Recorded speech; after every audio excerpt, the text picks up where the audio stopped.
welcome to Youth in Sports, where every Tuesday night at 7:30 p.m. we feature special guests from near and far. The program is sponsored by ATI Physical Therapy, providing certified athletic trainers to more than 30 area high schools and colleges. First State Orthopedics, the team taking care of Delaware with a commitment to excellence. And Wilmington University, where Youth in Sports is produced by the College of Technology's students and faculty. And now, from the studio at President Jack Barcelona's Wilmington University, your hosts for Youth in Sports, AOSSM Mr. Sports Medicine 2012, Dr. Michael Axe, UD and St. Elizabeth's own Dr. Joseph Strait, and co-founder of Youth in Sports, Mr. Walter Laudine.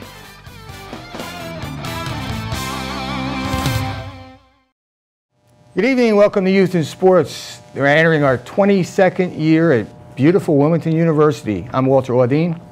I'm Harry Harris with ATI Physical Therapy, sitting in for Dr. Joe Strait. Dr. Michael Axe of First Day Orthopedics, and we're glad you definitely were here tonight. We have a great show. We're going to talk about Wilmington University's new sports athletic complex that they put down on the scenic Route 40. And the folks that have been involved in that, both from a standpoint of creating it, constructing it, and now playing in it, and the sports information director who has to talk about it. Walter? Well, let's talk first to Kim Herbert. How you doing, Kim? I'm good, thank you. How are Thanks you? for coming down tonight. We're in the volleyball season. We are. We're And actively in the season. Well, how do we look? Looking good right now. We are 11-4 currently, undefeated in our conference, and one regional loss, and doing well overall. Kim, how long have you been coaching? This is my 10th season at Wilmington, and I spent 10 years coaching high school prior. Where did you coach in high school? Christiana High School. Oh, so you're local. Yes. Delaware product? Yes. All the way? Not quite. Not quite? I went down to James Madison for my college career. And what, talking about the new athletic complex, are you going to, your team will play there? We are currently playing there. Are currently playing there. And how many seats does your building have? I believe it seats around 800, and we've had a 10-team tournament that packed every bit of space. We also hosted our first home match there and had a packed set of stands. And that's a big deal. When you have a new stadium like that, you're able to do all those things. Absolutely. Well, next to you is Linda, and you pronounce your last name, Linda. Andrzejewski. And Linda, you are the athletic director. Yes, I am. So you really had a lot to do with this organization of the new complex. I was involved with it a little bit from the beginning. A former athletic director was also involved too. So it's been a group effort. And it's, especially since we've opened up, we've been more involved as we've been getting in the door there and getting our feet wet in the building. And how big is your athletic complex? The actual square footage of the building is about 19,000 square feet, and we sit on 16 acres. And this is off of Route 40? Yes, it is. Now, what other teams will you host? We also will host our men's and women's basketball teams, men's and women's soccer, and women's lacrosse. Oh, that's really getting them all in. Yes. What was the toughest part about getting this thing done? Probably just getting into the building, and anytime, whether you're moving into a new house or a new building itself, there's always some growing pains getting in there. But I think we were all just very anxious to get in. So if you'd asked athletics, we would have wanted to have been in a year or two ago, but I think now that we're in, we're very happy. Well, as a former realtor, I know all construction is, slow. And when you do it within a year, you're probably doing a great job. Linda, what about, let us know how many teams that Wilmington University has. We have 11 sports teams right now. We have men's and women's soccer, men's and women's cross country, volleyball, men's and women's basketball, baseball, softball, men's golf, and women's lacrosse. I like the way you knocked that right off. I was afraid to ask you in case you... Oh, no, Walter, she's prepared. She knows. She knows. I try. But it's tough to run all those teams. And how many students involved? About 220. And how old's your oldest one, you know? Our oldest one right now, we're not as old as we used to be, so we have someone who's about 27, 28 right now. Do you know, you say you're not as old as you used to be. How old was the oldest student At one point we had a woman who was running cross country who was 31. And really, why I mention that is Wilmington University is a place to play. Even somebody like me, I could get my master's. Could I play on a team? As long as you have eligibility left. And with Division II, it's a little different because at Division I, you have what they call a clock that starts running essentially right after you've graduated from high school. No, his clock is my definitely clock wound is down. Clock's not running anymore. He has no clock left. My clock, no. With Division II, as long as you have not burned up 10 semesters, you may still have eligibility left over. Well, we got Harry Harris here. He was a great athlete at Concord High School, right, Harry? Concord? Concord, correct. And Okay. he played with my son. And now if he wanted to get his master's or his doctorate, he looks like he's ready to play right now. How old are you, Harry? I will be 37 in November. There you go. There you go. But So he there's could- no, let's just take this as a type, though, okay? So, Harry, where did you go to college? East Carolina. All right, and did you play at East Carolina? I did not. So There you go. he did, well, no, there's a couple of things, but you attended how many semesters at East Carolina? 8. All right, so you graduated from East Carolina. Correct. Now, Linda, how does that fall into the category of eligibility? As long as we get a transfer release from East Carolina, what would you like to run cross country for us? I'm thinking baseball. I know Brian August, so maybe. Okay. Oh, We're Brian Coach Off then. Yeah. You've still got 2 semesters left, so you might be all right then. So in other words, if he wanted to go for his master's, he would be able to play sports? Yes, he would. Wow. Wow, I did In not fact, know we've got that. about, I didn't know that I either. think at this point we have probably at least a half a dozen students who are working on their master's degrees. There you go, Harry. All right, so That sounds suppose good. he played baseball in East Carolina, but Okay. now he wanted to, for the entire time he was there, and he wants to now run cross country. Would he be eligible? He could do that. In fact, that person who I was telling you about was 31, actually exhausted eligibility in women's soccer and then came over and ran cross country for us. So. Oh, wow. Oh, wait a minute. So let me understand, because I'm a little slow. Yes, Okay. you are. I'm an older person. There's so I'm a some things that little haven't slow. changed with the new season. So in other words, well, 22 years, you got to lose some brain cells. Yes, you do. If in fact you lose your eligibility, like if he played baseball for 4 years, he's allowed to play a different sport? As long as he has semesters left, that's correct. Wow. Now, you think that Linda is extremely well versed in compliance. Right. Because her former role at the university was the compliance officer. Which is what? What does a compliance officer do? Basically, in compliance, She's the we cop. handle. Yeah, I don't like to refer to myself as the cop, but yeah, I handle all the NCAA regulations. Oh, okay, okay. So in other words, if somebody makes a boo-boo, you're right there to tell them. Well, hopefully, the bigger thing is that we try to prevent the boo-boo, so Right, to speak. right. Walter, I didn't share with you this because I didn't want to distract you too much, but one of our segments tonight is going to be on Title IX, for which Linda is an expert, and this is the celebration of Title IX today. Well, I'll tell you, we're big fans of Title IX. When I started this show 22 years ago, one of the things that it was foremost in my agenda was to promote women's sports because of the fact that the News Journal, no offense, did not really give equal time. So we started doing that. When Mike came on, he was a big proponent of women's sports himself. And one of the things that we found that was a little disappointing was, remember we used to do this, Mike? We used to ask the ladies, the girls, what about Title IX? You know, you're here because of Title IX, you're doing so good.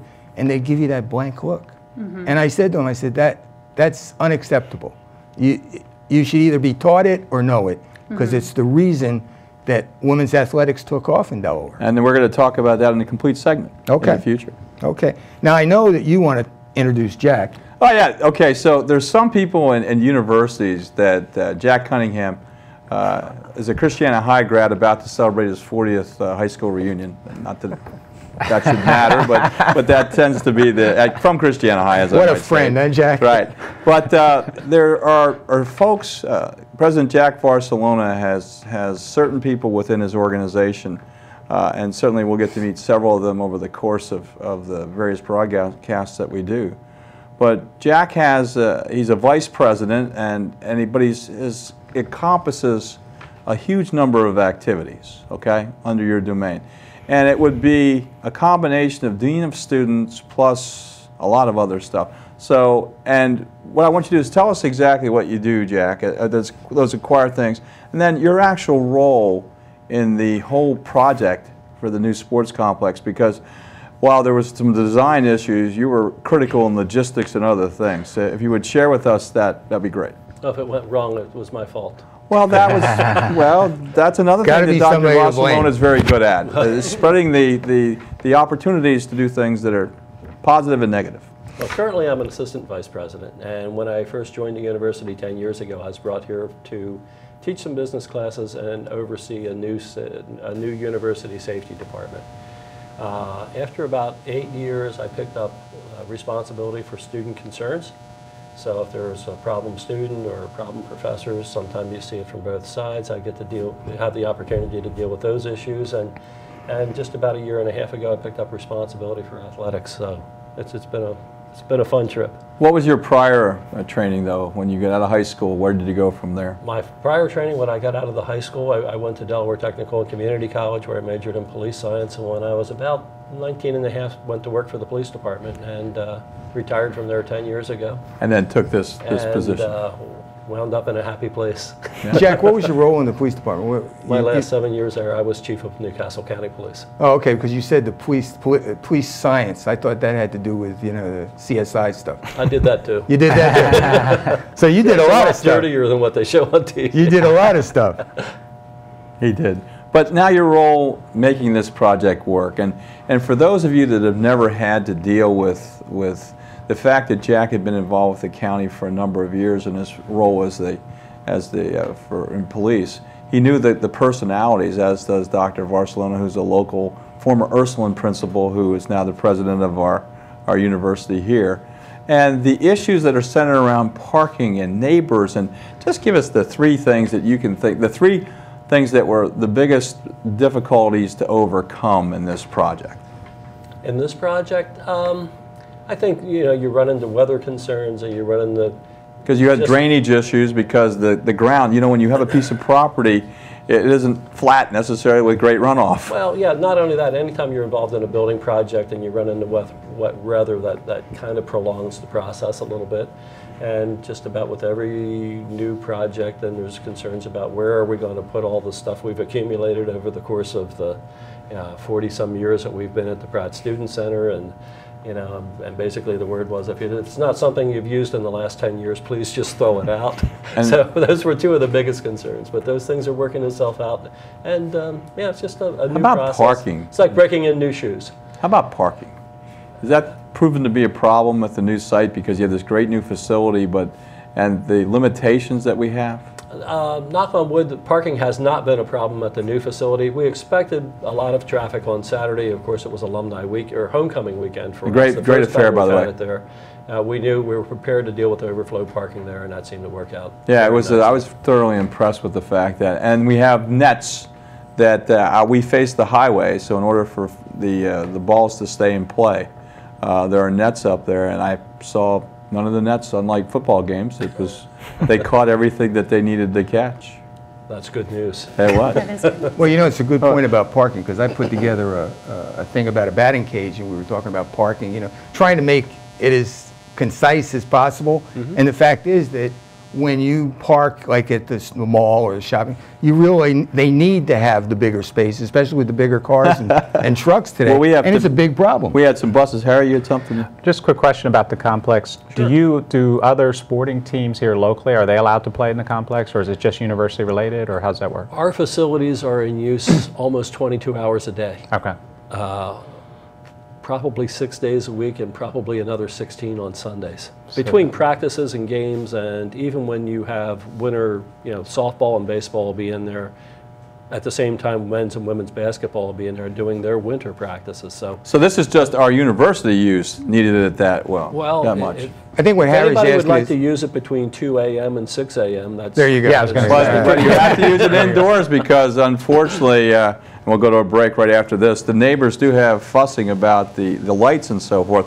And I'd like to just address that when we come back. We're going to go to a break and come back right after this. We're talking about the new sports complex at Wilmington University. I will keep dancing on point, even if it hurts.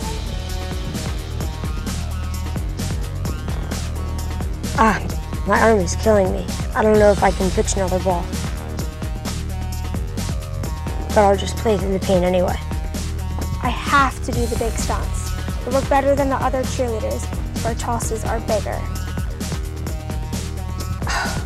My elbow really aches, but I've got to keep practicing. Don't tell them it hurts. They'll take you out of the game if you do.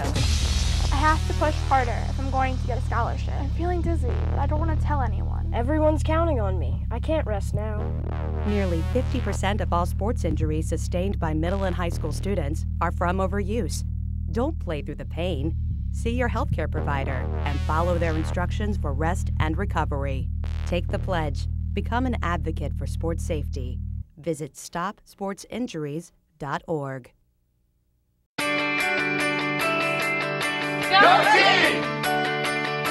if you get injured and you want to get back as fast as possible, come back even stronger than you were before, I would definitely recommend that you come to ATI.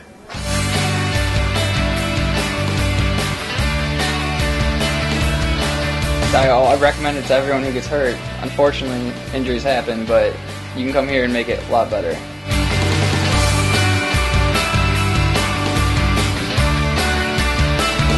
ATI does it the best. They do a hands-on, one-on-one evaluation. I'm getting better because of it.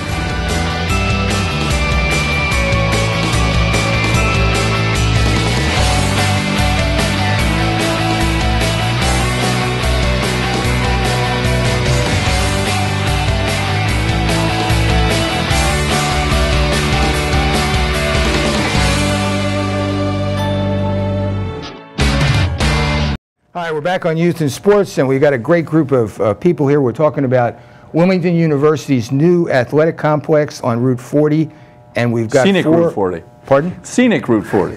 Scenic Route 40, right. And we've got 4 top people from Wilmington University here, and our new assistant right here is Harry Harris from ATI, which is a great new company. When did ATI start, Harry?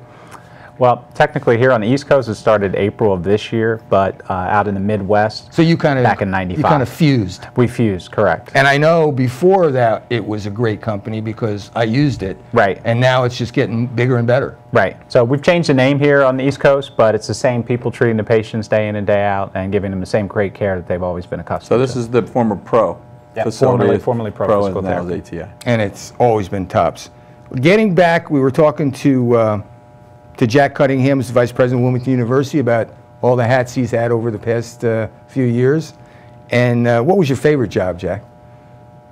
You have to say, well, I guess you have to say Wilmington University. But. I love all, I tease some people, I said, I could sell tickets to my job. It's so entertaining for me personally. And you know what, that's the greatest thing in the world. Any kids that are out there, when they think about getting into a profession, if you can get into a profession that you love, like Mike and Harry and myself, it's not a job anymore. You're exactly right. In fact, I was talking to one of my business classes the other night, and I said, if you're not making a pile of money and you're not having fun, why are you there? Well, if you're making a pile of money and you're not having fun, I could see why. It's an easy call. I mean, I could do that. I could do that. Let's talk a little to Dan Loletta. Loletta, yeah. I get it right? Yeah, you got I never it right. get it right. Yeah. You did well. Yeah, that's the first time. That's the first time, right? First time for first year. That's it. And you are the Sports Information Director. Correct. Yeah. Now, tell us what the Sports Information Director's job is. In a nutshell, if you go to the athletic website, anything and everything on that, I am a part of. So. And also the paper, Dan? Yeah, the paper is a part of that, what I write. So I'm at an athletic event. I do the stats, and then oh, you do the stats too. Well, no, he does the stats. He's responsible for any of the records to be kept, and the records that are broken. Correct, he does all that information. Right. The lineups to make sure that they're indeed right in the broadcasts and so forth. He acts as an assistant if they were having broadcasts. Well, if you were going in and you were announcing the game, right, it would be his responsibility to provide you with all the information necessary for you to do your job. Right. Correct. Now, Dan, are you by yourself, or do you have a team that works with you? Or I am by myself. All 11 teams? Yes. Yeah, but Dan, how do you, but if you yeah, they're split broken it up throughout the year. 4 in the fall, 2 in the winter, 4 in the spring. So but it's not too bad. there is sometimes 2 athletics events going on at the same time. Is that correct? Sometimes there's 4. Sometimes there's 4. Yes. So now, what do you do then, Dan? I make sure that each site has the proper tools to get what they need to get done. Some sports are less needed of my on-site. So in other words, like responsibility, but Kim would keep her records of digs and no. We have. She's high maintenance. I'm spoiled. I'm not high maintenance. I'm spoiled. The NCAA makes you high maintenance. Yeah. Well, go ahead now, ladies. We'll go ahead and finish go ahead. Now that we know about the high maintenance, I knew about that beforehand. I even got a female dog who's high maintenance. I'm talking about the sport itself. Yeah, I understood that. So. Yeah, that's correct. Yeah, the NCAA is. So in other words, Kim, you have somebody that keeps all the records for your high school players. College. College. I'm sorry, college players. And then you give them to Dan. Yes. Okay. Or he takes them himself. He works. Right, he's over there or whatever. As well. And Dan, I know that's a full-time job, but is there anything else that you do that is different that we should know about? Well, I do the write-ups for the web. Sometimes I'm the photographer. Sometimes I'm the PA announcer. Wow. Wow. Sometimes. Let's go back and how do you prepare yourself to do such an encompassing job? What did you do from, let's take your educational background. Where did you go to high school? Avongrove, right across the Know where that is, okay, right? And then you went to college where? Elizabethtown College in Hershey. Absolutely. And Okay. so what did you major in Elizabethtown? Communications. There you All go. right, so There you go. will most people that do your job or your profession, will they be communication majors or journalists? Or journalism, English majors. It's really about getting into, in college, it's about getting your hands into the SID world, not so much, there's no major for sports information. So if you work with the sports information director at your college or university, you have an in with work in that. Because When did you start at E-Town doing that?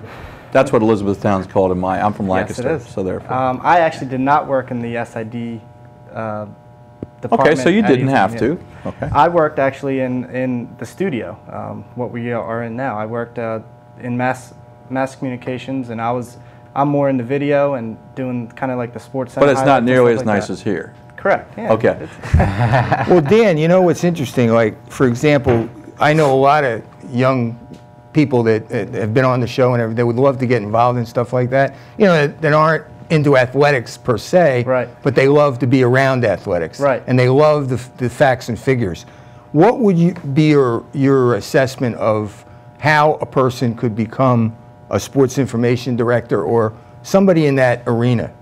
Writing is key. Right. So an English major would be a... Yeah, and if you have a passion for sports and you love to write about sports, there's a third of what you, probably even half of what you need. So what you started how? At Elizabethtown? Well, once I graduated from E-Town, I went to Juniata College. Luckily, my mentor there took me under his wing because I've never been in an SID field before. And I started the video aspect of their website with capturing all the game footage and then creating a 2-minute highlight of each game. So I went up there for a year, and then I loved the SID side of things. Moved on to University of Delaware for a year and a half, and then I joined here at Wilmington in January. So really you kind of felt your way along the road, but you never really said, oh yeah, I want to be a sports information director. Correct, yeah, and not until So that's kind of really neat. Yeah. And that's the way, you know, students can find out what they want to do with the rest of their life. Yeah, because I was in the video aspect of athletics. Which are really important right now, and like you said, the internet part, that's a big deal. And that's where the sports info is going, is video and seeing real time, seeing the sports instead of just reading about Streaming, you're actually, I know you were important in arranging some of the basketball last year, was your work as people were anxious to see Elena Deladon and the away games, and if they couldn't get it on TV because it wasn't there, it gave you a chance to watch it on your computer, particularly the Delaware students themselves. What would you do differently? In other words, we have young people right now, they think, oh, you know, they're listening tonight, or their parents are listening, or more importantly, their grandparents are listening. So the recommendation for them to begin as a major would be either in communications or in English. English, journalism, and they should expect, I'm going to ask the hard question. So when you went to Juniata, was it a paid position? Yes, it was a paid internship. All right. Now, Walter, knowing what Elizabethtown costs, we have a rule that your first job... Yeah, right. Mike has a good rule. Your rule that your first jobs should generate income to equal your last year's tuition. Not even close. Which is the point I was making. When you take on these responsibilities, whether it be sports marketing or whatever, you better be prepared to put in a lot of time at minimum wage, and thank heavens for you can stay on your family's health insurance until you're 26, because they don't, a lot of times Walter, they don't get benefits. Right. Well, you know, Mike, when you made that assessment, I agreed with you, and I thought it was a good rule of thumb for a lot of people. But this is not one of them. No. And I wasn't one of them. For example, when you start in a business or a profession that you think you're going to love, and you love being there, you have to make sacrifices. And those sacrifices can lead to a lucrative job down the road or a profession that you love. And that's where that rule needs to be broken. But Well, it's a good rule to start. Well, but there has to be a time constraint. They have to deal with their parents, and now with student loans. Yeah. They have to start. Right. See, what happens that people forget is your loan repayment begins at the time you graduate. And it never ends. And, well, it doesn't end until you complete the loan, okay? Now, that said, that if you're out there and you have a job that you're hardly can live off of, and I'm going to guarantee you right now that, were you still on the payroll at home while you were taking your job at Juniata? Or you were taking out more loans? Because I know that your monies you made in your position did not cover your expenses. Definitely not. Luckily, at Juniata, they put me up and they fed me. I was actually, as a part of the SID part, I was also a resident director in a dorm, so I got to live in a dorm, and they gave me a meal plan, so that kind of... So they tried to help you. But I was, I didn't have any health benefits, so that was still on my parents and everything like that. And even until I graduated in 2009, and this is actually my first full-time job. Good for you. Besides, good for you. And it sounds like you're doing a great job at a great school. So you've accomplished through the right way. The right way. You've eked your way. He went apprentice, journeyman, and now he's a master. There you go. There you go. It didn't take me as long as other people that I know, but and that's the point. The other point that I want to make is that, and he did it on the fast plan, on the hurry up plan. Walter, it is amazing when you're in these fields that the amount of time that you have to spend to get to that level. It's rare that you don't have 6 to 8 years in the health career fields. Well, even in the legal field, I mean, you know. No, I know that, but you're really making it a really base level. In medicine, you know, we kid about the fact that an intern, there's no way that comes close in medicine, believe me. My son's a PG5, which means 5 years after medical school, and his salary today, his salary doesn't equal his tuition that he paid his last year in medical school. And 5 years later. That always confounded me, you know, when people talk, well, you know, it costs too much to go to the dentist or the doctor. You got to realize how much time. Look, I have a son-in-law that's a doctor, and of course, Dr. X I've known for 20-some years now, and I'm always amazed by the amount of money that it costs to start. And really, you have to start. I remember my son-in-law, the first time he got his first paycheck from a doctor, he bought a house without me. He said, well, I saw my taxes. I went and bought a house and got completely you-know-what. But the fact is that those are the things that, you know, like with Dan, I'm really impressed with the fact that he eked his way along and finally found something. And the most important thing is that you love it. And that's the most important thing. He had some great mentorship at Juniata, but at Delaware, Scott Selheimer was the person who, if you had to take, and certainly I have a bias toward him, but it reflects. He makes it as easy on us as announcers and so forth. If you're playing in his house, whether it's a high school game or a college game, no matter what the sport is, he has the stats already done at the quarter, at the half, 3 quarters, and they come out and you can actually, the screens, the video setup that you guys, I know you were instrumental in that as well. You get real-time stats, Walter, right in front of your screen that you can look at, and that's how they sell. Important. It makes you do a good job. That's how they sound so good about all the things that they do. We got to ask Linda about what kind of training you need to be an athletic director. Yeah, we got 5 seconds. We got Maybe 5 seconds. We should go to a break and come back and talk about such a hard topic. Right after this. What does opportunity mean to you? At Wilmington University, it means providing a personalized educational experience where students learn anywhere at any time. Wilmington University provides a variety of ways to complete your degree. Choose the flexibility of online learning, or attend classes during the day, in the evening, or on weekends at locations throughout the region. It's your degree. Choose how you earn it. Personalized education, affordable tuition. That's the difference at Wilmington University.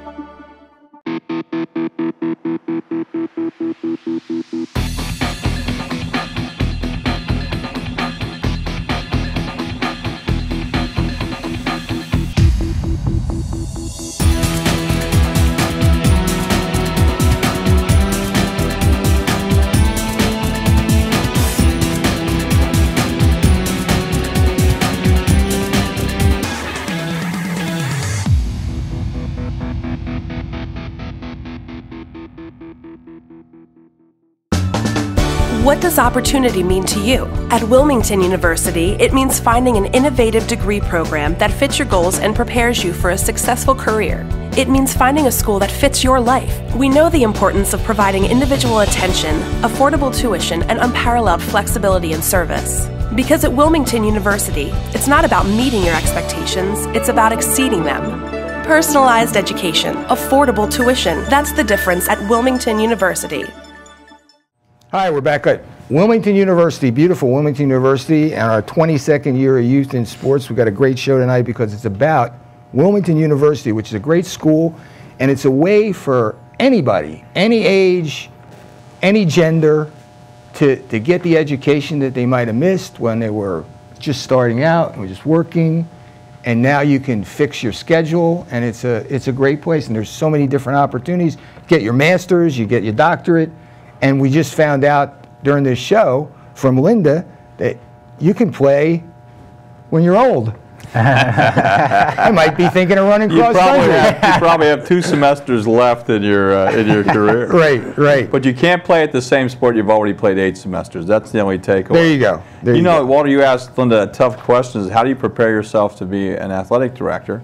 I did. And I would go right back to that one. I think that's a great question. Well, I'm going to ask Linda because she's the athletic director for Wilmington University. And Linda, let's talk about your background. Where did you go to school? I went to the University of Miami in Florida. Oh, good place. I liked it. I liked it a lot. Where did you go to high school?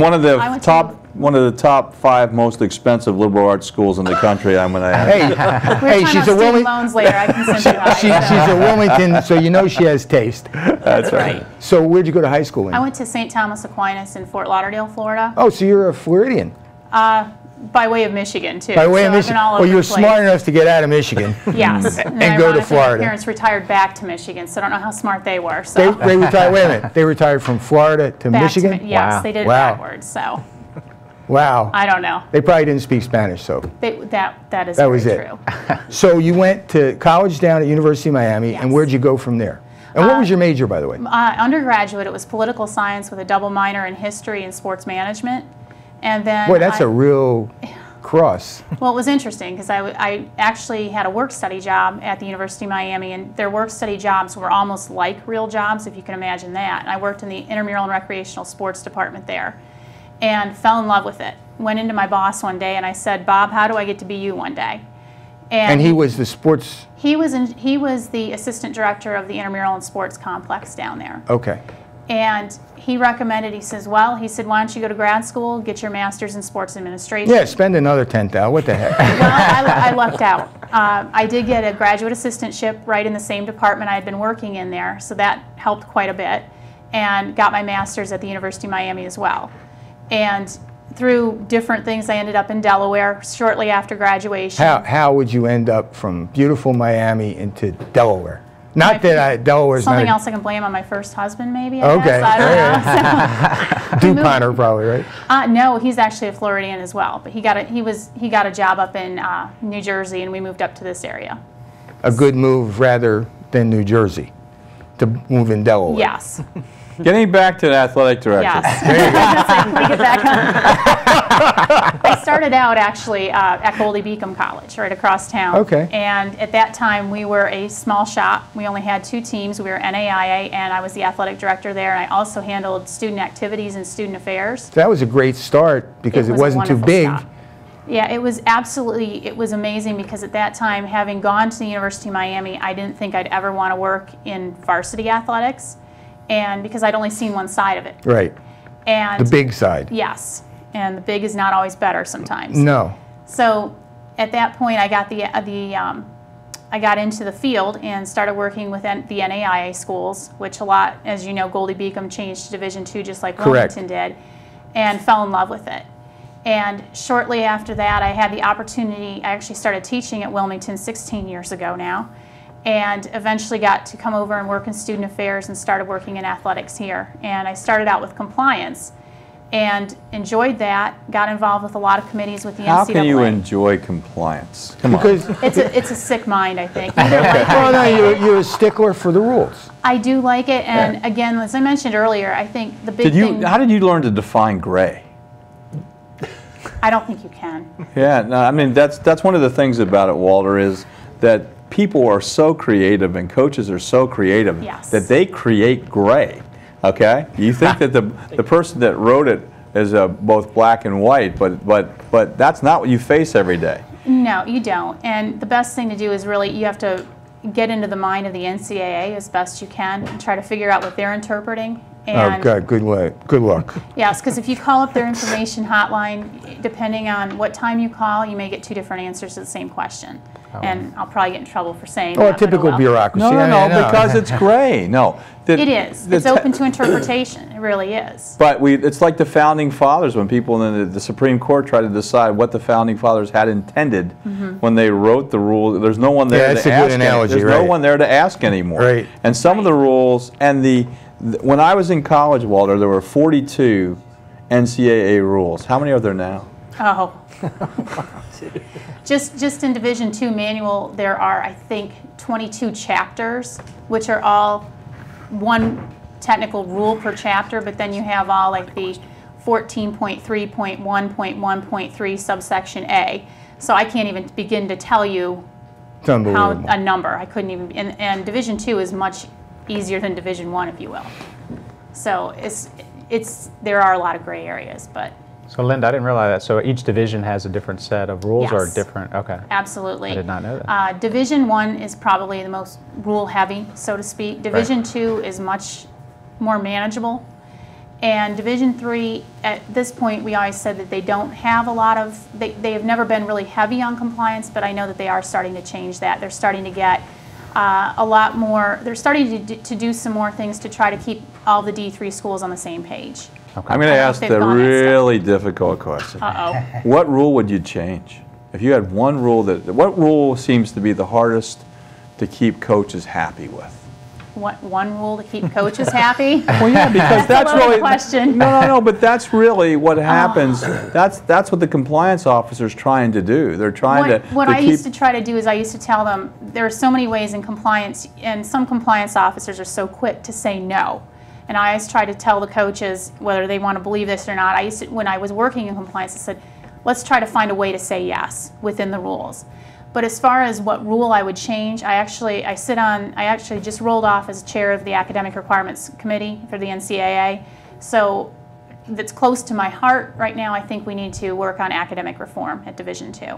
And as at Division II? Yes. They already have at Division I. They've made a lot of strides with that last year. year. Do you like their new rules at Division I? At Division I, I haven't seen them enough yet. I think as Division I goes, I think it can be a little more complicated. The one thing I do like that Division I didn't have before, they had actually two things I like. They have that strict sliding scale with initial eligibility.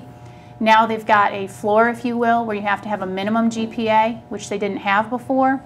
In addition, they had either you were eligible or not, and that's different than Division II. And Division I now has a piece where if you don't have all the eligibility requirements to compete, you now have access to aid and practice, similar to Division II. They won't call it a partial qualifier like we do in Division II, but they have that, and for that reason I like it, because it does give students an opportunity. Walter, what you don't know about here is that they have this really creative 4-week block. They have, there's different block structures. How do the block structures that we do at Wilmington, how are those credits used to have you having taken 12 credits during your sports season? Because that's a minimum that you have to take. They're actually typically more of a 7-week block, and the nice thing about it is a typical university, you take a 15-week semester, which we offer those here, and that works well with a lot of our students, especially the freshmen who normally have math 4 or 5 days a week in high school, and then they come here and it's 1 day a week. So it's not so strenuous going 1 time a week for 2.5 hours. But we also have the block system here where it will enable a student to go to class 1 day a week for 5 hours and within 7 weeks get 3 credits. The nice thing about it with our athletes is they can take 2 classes in the first half of fall, 2 in the second, as opposed to 4 straight through, which lightens up the load. But even better for a fall athlete, like Kim's girls, would probably maybe go lighter on the first half of fall and then load up at the second half. And baseball, so lighter when they're playing. Yes. In fact, a couple years ago we had with softball, they took most of their almost all of them took their 12 credits the first half of the spring semester, and they were at playoffs and they were done with classes already. So it made it much easier for them. It was a much easier way to balance themselves. Kim, what rule would you change? Do you have a rule that really is sticking with you that you would like to see change? I'm sure you That too's a loaded question. I just think at Division II, Division I, they almost own their athletes. Right. I think that's true. The biggest thing that we struggle with in Division II is our off-season time and just not being able to spend enough time with them. Life and balance limits how much contact we can have, how much practice time we can have, how many kids we can have in the gym. And I think that's the one thing I probably would like to change, because I think that coach-player interaction has a lot of value, and the more you're with them, the more you can be of a help to them academically and athletically. So I just think that the limitations are probably the thing. So instead of having mandatory study hall, okay, this would be mandatory practice, and you feel that if you had more practices, you'd have more interaction. Now the concern with the NCAA is that you would over-practice your players, correct? That's right. Because it's subjects itself. You have all the good, the angel things on your shoulder on why you want to do it, and then you have the other the other ones, right, right. that abuse the system, and that's why rules are made to limit the people who try to take advantage of them as opposed to the ones that have the best interest in hand. But even in Division II, I'm sure you have people that are taking advantage. Oh, sure. No, I think Division II, sure. Division II may be even worse because right. they're not as scrutinized until they really get. Right. Well, one of the things that bothers me is, like, for example, especially in Wilmington University, you have a lot of people that work. Mm-hmm. And maybe in the summer when they're not playing, they're trying to make up and make some money so they can go, continue school. Mm-hmm. Would it hurt them if you were able to get more time and they said, well, Coach, I have to work? How would that? Right. I'm talking more during the school year, not the summer time. Okay. I'm not talking about taking You understand over what the I mean? summer. Right. I was always upset when I used to see the soccer coaches, spring soccer, fall soccer, winter soccer, summer soccer. And if you don't play at all, you're not on the team. And they would force the kids at a young age to do that, Right. and I always thought that was so wrong. Especially when they're young, play as many sports as you want to play to find out which ones you'll like the Absolutely. best. We were going to talk, Harry, about Title IX, and who's the best one to ask, Mike? Well, Linda's probably the best one to ask, in that the sense We only got a minute. Yeah, that she's the expert. What do you think the biggest change has been as a result of Title IX? Biggest change, not just in athletics, but in education in general, just the opportunities that it's opened up for women. A lot of people think, because it's in the news, that Title IX is based on athletics. And it's not. It's a civil rights issue. It's a civil rights issue, and it was really giving women an opportunity for education in general. Back years ago, a woman wouldn't have been able, after World War II, to go out and go into the field of medicine. And now with Title IX, it's afforded women just many educational opportunities they never could have before. So if we could send Title IX to the Middle East and get it through, we'd be heroes. That would be the best place for Title IX to go. That's true. But it's, like you say, it's a civil rights thing, and people don't understand that it's not just about athletics, but that's, athletics was the thing. Yes. And we only have 5 seconds left in this segment. We're going to our last segment. We're going to be back, and we're going to talk about Title IX. And we're going to get all of their inputs on it, and I'm sure everybody else on the panel has an input on Title IX right after this.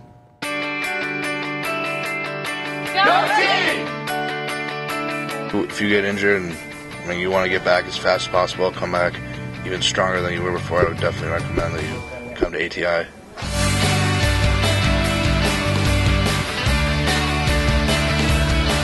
I recommend it to everyone who gets hurt. Unfortunately, injuries happen, but you can come here and make it a lot better.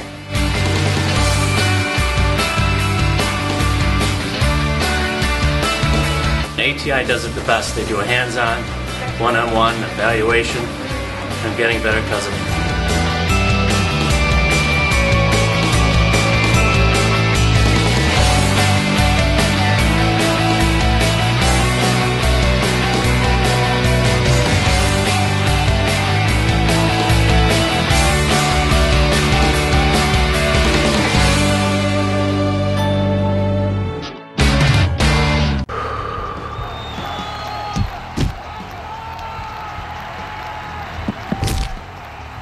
I know they never make me play with these guys, But why do they make me train like them? Training hard is important, and for professional athletes, it's their job. But kids aren't professionals and shouldn't train at that level. Keep kids safe on the playing field and out of the operating room. Become an advocate for sports safety. Visit StopSportsInjuries.org. We're back at beautiful Wilmington University. We're talking to the Wilmington University higher-ups about their new athletic complex on scenic Route 40. And Harry, you wanted to talk about Title IX. You wanted to ask.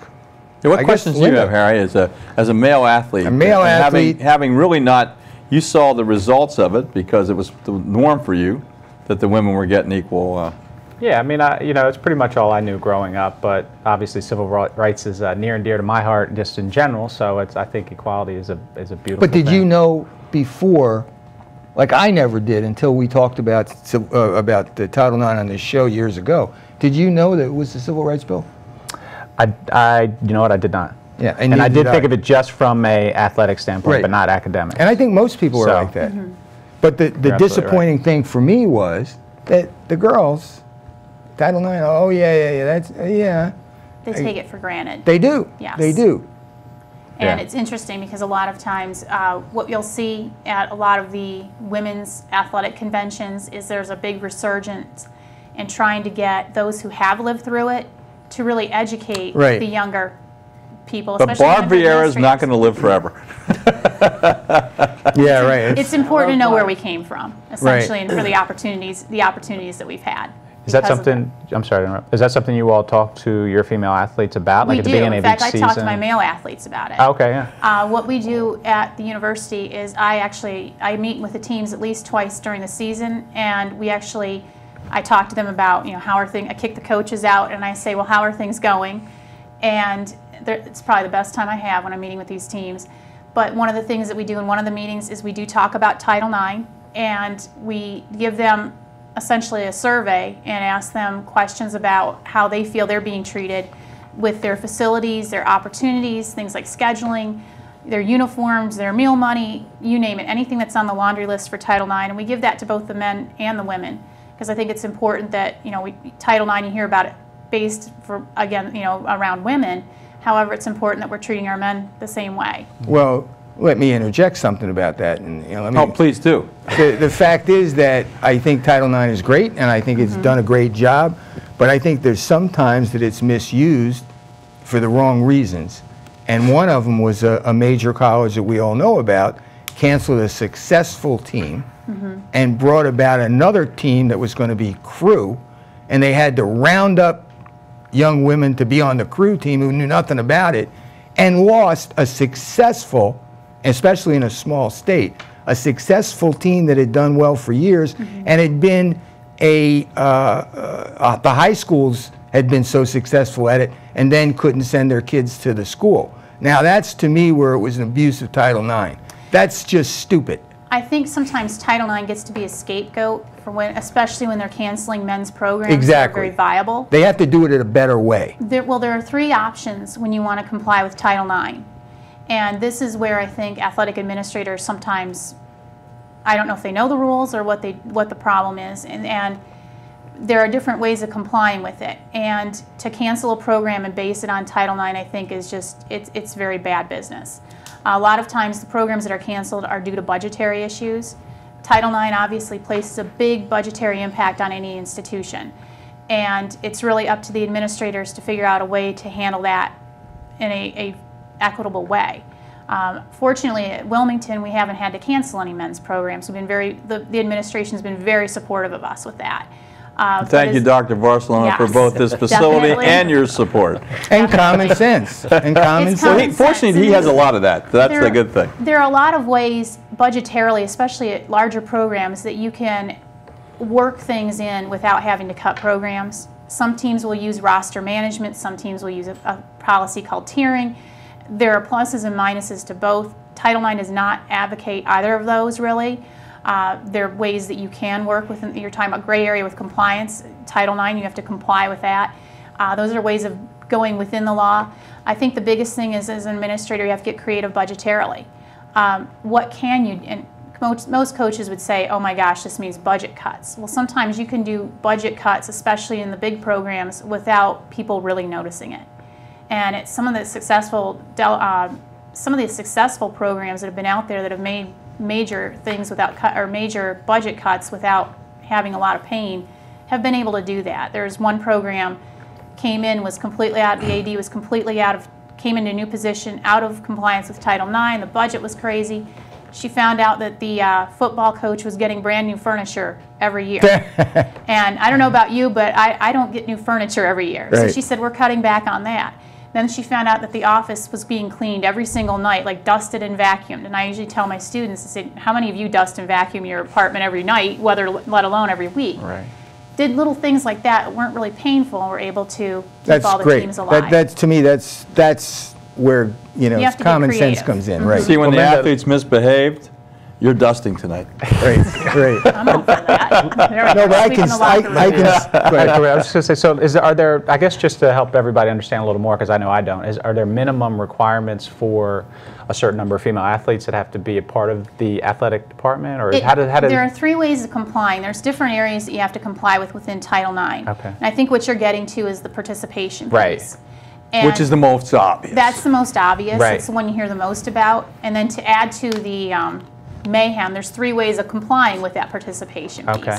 Prong 1 is what they call substantial proportionality. So if your population at the university is 60% male or female, 40% male, which is pretty common on most campuses. Really? I didn't know that. More girls now. More girls, yes, huh? thanks to Title IX. He's much older. So, boy, what? I missed everything. I really did. Let her finish, because this is important. Yeah, I'm sorry, go ahead. So substantial proportionality, if your college population is 60% female, 40% male, then you would your athletic department numbers would have to reflect that. They'd have to be, and they, I believe, give you up to about 3 percentage points either way. And the problem with that, obviously, is if all of a sudden you offer a different major that will increase your numbers one way or the other at the university, it can all impact that. Plus just the time, sometimes you're going to have different changes and you're going to be scrambling to make that substantial proportionality. Prong 2 is another way to comply with this. Say that again. Which part? That word. Prong. Prong? Prong? Prong. Okay, prong. Probably my Midwest accent coming No, out. I'm deaf. But that's all right. Prong. Prong 2 allows you to comply by showing that you've had expansion of your underrepresented gender. And for Title IX purposes, underrepresented gender are the female sports, because typically they are underrepresented on most campuses. And what you'll have to show there is that you've actually expanded another female sport without adding a men's sport at the same time over the last 3 to 5 years. And you have to show that you have a plan in place to continue to add, that you have a structure and a policy for adding sports. The third prong is that you've accommodated all interests on your campus. That's where most schools are going these days, and it's in some ways it's the easiest way to go because of the fact that essentially it involves surveying your students. But it's getting trickier every year. It seems like the government has new rules on how they want you to survey. In the past, they wanted you to, quote, just survey your students to see. So I'm surveying my students as to what? To see what their interests were. And if we're fulfilling them? If we're fulfilling them. Like a group of girls come in and say, we'd like to play golf, and you don't have a golf program. Okay, I got it. Okay. And what you would have to do too, you survey, it's usually all your freshmen, not just your athletes on that campus. And you ask them things like, what sports did you play in high school? What sports would you be interested in playing? And the one thing that the government does allow us to do is say that, or let them know that what it requires to be a varsity sport. Because I think everyone, whether they're, a lot of times when we have the admissions process, everyone wants to play a sport. Yeah, sign me up for basketball, but they don't realize the actual, the different structure with and the requirements of a varsity sport hour-wise. So that sometimes will allow the surveys to change a little bit. So we do, here at the university, we do survey our students here every year. What do you think we'll add next? Right now, we're looking at a bunch of different options. What we're looking at is the conference, the teams that they're looking at. And that's because you need to play someone, folks. Right, so right, therefore right, you right. can't, And they that's a big can't, piece and you too. can't have Right. a travel budget that has to go to the University of Miami to play them. But go ahead. we wouldn't do that because it's D1 anyway, but right now, one of the things that could be viable, we're looking at, and we're just in the exploratory stages, is women's tennis, because even across town, Goldie Beacom offers it, and that's one of the up-and-coming sports within the CACC. And to have a criteria to be an athletic department in Division II, how many sports must your college or university offer? Right. Now you're catching me for a loop here. I believe you do need 8 sports, but you also need to have 8. You have to have for each particular season. You do have to have 1 female sport at least. Okay. Well, Linda, you've done a great job of explaining this, because there's a lot of this stuff that I wasn't quite sure of, but still I'm not quite sure of. But the fact is that it's very complicated. No, it's very complicated. Good. It is. Harry, I thought that was very complicated. It's very complicated. You can get me going on Title IX for a while. No. That was the intent. Kim, if you had, what's your next plan for your volleyball team? You know, you had the 10-team event, and you said we couldn't have had it without this lovely new facility, that you broke it in, but yet the facility held up. I mean, that was we didn't break it down. I don't know if the staff held up fully. The staff was a little nervous. We still I got that. So what would you like to do next? How would you like to get, now that you want to, you have, of your varsity athletes, you have 6 of them are from Delaware, and 7 of them are from within 50 miles. Okay, so half your team is local or as close to it. Would you like to see more? Are we missing athletes? Do you think you've missed athletes that have gone elsewhere, because now that we have facilities, we'll be able to attract them? I definitely think the new facility is a bonus for us in terms of recruiting. Anytime you have a brand new facility, it's beautiful. The freshmen I have actually got to see it being built. They saw what it looked like before. They see what it looks like now. It definitely is giving us an opportunity to bring more kids in. I like the mix of in-state and out-of-state. I think the local kids definitely make the kids that are out-of-state feel at home, because it is a very family-oriented university in terms of how our kids are treated, how they interact. And it's real important that we keep that. It's nice to have, obviously, a fan base. If you have local kids, you have a pretty big fan base. I'd like to see more of the high school kids out at our games. I'd like to see us start running camps and servicing, you know, the community in the summer as well, to encourage more kids to come and be involved in our program. That's great. Jack, who are the people we want to thank for building our facility? First of all, Dr. Jack Barcelona. I mean, things like that don't happen without leadership. All right, and how about the builders? Who built it? R.C. Peoples. R.C. Peoples, again, the benefactor of Wilmington University. And who else do we have to thank? Oh, gosh, Dr. Harmon, Dr. Barcelona. No, I meant from the business standpoint. Who are the folks that I know the Peoples built it from soup to nuts? They used all their folks? Pretty much. Thank you again, Peoples family. Caravel Academy thanks you. We thank you. And the library for which this studio is in thanks you. Are we done? We're within 30 seconds, Walt. Oh, man, it's a great show. I learned a lot, and very, very informative, Linda. And Jack and Dan and Kim, keep doing a great job. You have more and more people come to Wilmington University. And I can't believe how many of the people I use, my accountant, my lawyer, graduated from. Thanks for watching. Oh, we're done? Good night.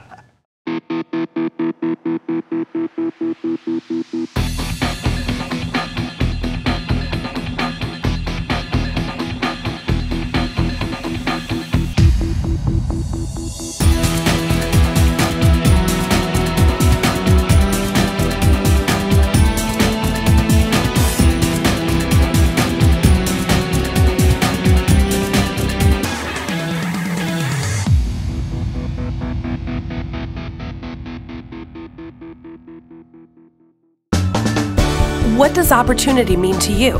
At Wilmington University, it means finding your relevance in the job market. That's why we offer career-oriented degree programs that meet employment needs in emerging fields. Dedicated professors bring their real-world experience into the classroom so you'll graduate with the tools you need to succeed on the job. It's your degree. Make it relevant to your career. Personalized education, affordable tuition. That's the difference at Wilmington University.